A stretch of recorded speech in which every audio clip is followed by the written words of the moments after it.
everyone, perkenalkan aku Aisyah Puji Madani dari jurusan Filsafat dan Psikoterapi. Dalam video kali ini, aku akan membagikan pengalaman hasil refleksi dari pengalamanku mendengarkan cerita seseorang secara empatik, yang kemudian dikembangkan melalui pendekatan CBT atau Cognitive Behavioral Therapy. Video ini akan membahas tentang bagaimana pikiran memiliki pengaruh yang besar terhadap emosi dan juga perilaku kita. Nah, melalui ini saya akan coba menjelaskan tentang bagaimana seseorang dapat mengenali, menantang, dan juga mengubah pola pikir yang negatif yang seringkali menjadi pemicu kecemasan dan juga rasa tidak berdaya. Observasi sebelumnya, saya menemukan bahwa banyak orang yang merasa lelah bukan karena kenyataannya, namun karena cara mereka memandang kenyataan tersebut. Banyak pikiran negatif yang muncul begitu cepat sehingga tanpa sadar hal tersebut dapat membentuk emosi dan juga perilaku kita sehari-hari. Nah, kenapa aku menggunakan CBT dalam pendekatan ini?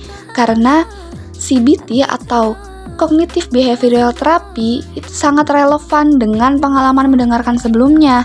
Karena dalam percakapan tersebut, aku dapat melihat bahwa klienku ini sering mengulang pikiran-pikiran seperti aku pasti gagal atau aku gak akan bisa keluar dari masalah ini.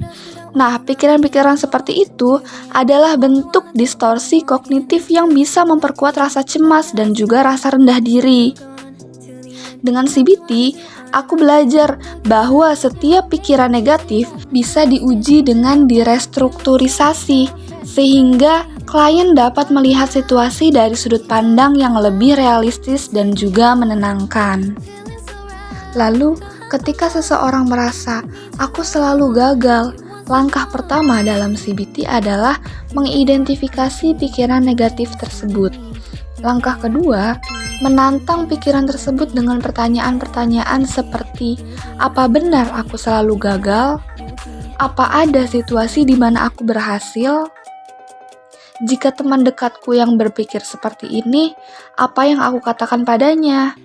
Lalu, langkah ketiga adalah restrukturisasi kognitif, yaitu mengganti pikiran negatif dengan pikiran alternatif yang lebih adaptif. Misalnya, aku pernah gagal, tapi bukan berarti aku selalu gagal. Aku masih bisa belajar dan mencoba lagi. Latihan sederhana ini bisa dilakukan kapanpun ketika seseorang mulai merasa cemas atau terjebak dalam pikiran negatif mereka.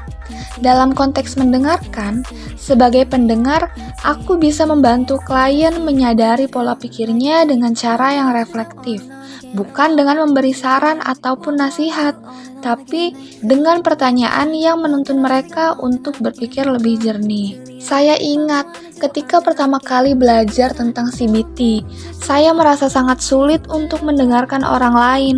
Saya selalu ingin memberikan saran dan juga solusi, tapi saya tidak menyadari bahwa itu tidak efektif. Dengan CBT, saya belajar untuk mendengarkan dengan hati, bukan hanya dengan telinga. Saya belajar untuk memahami perasaan dan juga kebutuhan orang lain dan memberikan respon yang tepat kepada mereka. Mendengarkan dengan hati adalah sebuah keterampilan yang dapat dipelajari dan dikembangkan. Dengan CBT, kita dapat belajar untuk mendengarkan dengan lebih efektif dan meningkatkan kualitas hidup kita. Dari pengalaman ini, saya belajar bahwa menyembuhkan diri tidak selalu berarti menghapus pikiran buruk, tetapi belajar berdialog dengan cara yang lebih sehat. Jadi, kalau kamu merasa terjebak dalam pikiran yang melelahkan, cobalah berhenti sejenak, tulis apa yang kamu pikirkan, dan tanya kembali, apakah pikiran ini benar adanya atau hanya ketakutanku saja? Kadang, perubahan besar justru dimulai dari keberanian kecil untuk menantang pikiran sendiri. Mari kita jadikan video ini sebagai inspirasi untuk meningkatkan kualitas hidup kita dan juga orang lain. Dengan mendengarkan yang menenangkan, kita dapat membuat perubahan positif dalam hidup kita dan orang lain. Ayo, kita berbagi pengalaman dan pengetahuan kita tentang mendengarkan yang menenangkan kepada sesama dan membuat perbedaan positif di dalam hidup mereka.